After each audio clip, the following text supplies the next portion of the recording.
Bunlar şəhid Hə, daş olduqları başında, hə. 15 idi, 20'ye yaxın bir gecədə hamısını şeyləmişdilər. Sonuncu gün elə qayından çıxan deyil. Allah rəhmət eləsin. Avqust 15-i. Allah ruhları işte. Allah o dünyaları.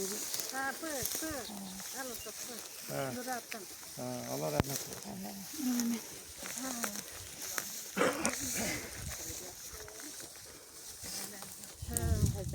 Mənim ən yaxın qonşumudur, Çingiz, Nurəddin, yerləri cənnət olsun. Amin. Bunların sayəsində biz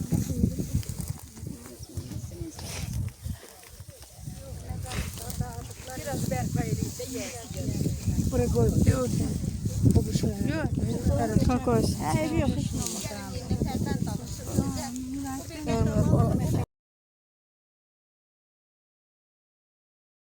Düşündüm. Zengile dedi ki mama ne inirsen dedim eve bayrak almışam. Dedi ki bir tane Türk bayrağı da al ki Azerbaycan bayrağıyla bir yerde eyvandan askinler. Ama bayrağımı eyvandan as döne dedim. Ama ben onu bilmedim ki Cemil beni şehit diye hazırlıyordu.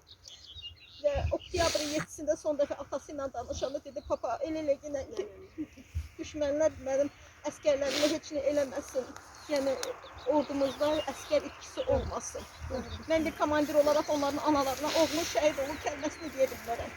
Yalnız oktyabrın 10'unda Cemil Cəbrayıl'ın Daşveysəlli kəndində muhasireye düştü ve sniper birləsindən şehit oldu. Ben oğlumla gurur duyuram.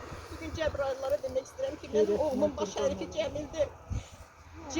Cəbrayıl Axırdalıdır. Ben oğlumu bugündən mən də Cəbrayıllıyam. Ben Bakılı olarak oğlumla şəhid edirəm. Azerbaycan'ın bütün bölgelerinde olan bütün şehitler onlar bir oldular. Vətəni qorudular. Bütün şehitlerin ruhu karşısında ben ona baş eğirəm. Hakkınızı halal edin. Ama bir xahişim var ki 90-cı ildən, 37-ci ildən, 42-ci ildən, ta 91, 93, 2016 bütün şəhidlərimizin ruhu qarşısında baş eğirəm. Bugün oğullar hər biri torpağı azad edək, estafet kimi bir-birlərini ötürdülər. İndi də bizim əskərlərimiz, ordumuz qoruyurlar torpağı. Və o gün olsun ki Azərbaycan bütöv kimi İrəvanda bayrağımız dalğalansın. Mən yalnız onda mən ana rahat olaram ki Azərbaycan bütövdür. Yeganə biz dövlətik ki öz sərhədlərimizlə, öz torpaqlarımızla sərhədik. Yəni bu mənə çox ana kimi bir ağrıdır. Və mən istəmirəm ki mənim torpağımda bir daha düşmən baş qaldırsın, anaları ağlar qoysun. Çünki təzə dünyaya gəlmiş uşaqlar yaxşı yaşamalıdırlar, firavan yaşamalıdırlar. Bugün bizim bölgələrimizə dönüş var. Yəni hər bir Zəngilanda, Laçında, Xankəndində qayıdış var. Bu məni bir ana kimi sevindirir ki, mənim oğlumun haqq ədalət yolunda olduğu şəhidliyi yəni boş hədər yerə getməyib. Ona görə mən əvvəlki olan şəhidlərə də qarşısında baş eğirəm. Cəmil 93-cü ilin uşağı idi. Həmişə dedi ki, mama baxarsan 93-cü ilin uşağı Qarabağı alacaq. Cəmil sən Qarabağı aldın, sən tarix yazdın, mən səninlə fəxr edirəm.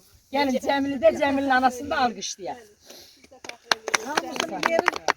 Hamısı bu çıxışa, bu saydıqlarına ancaq alqış düşür, ağlamaq yox. Ağlamaq yox, alqış düşür.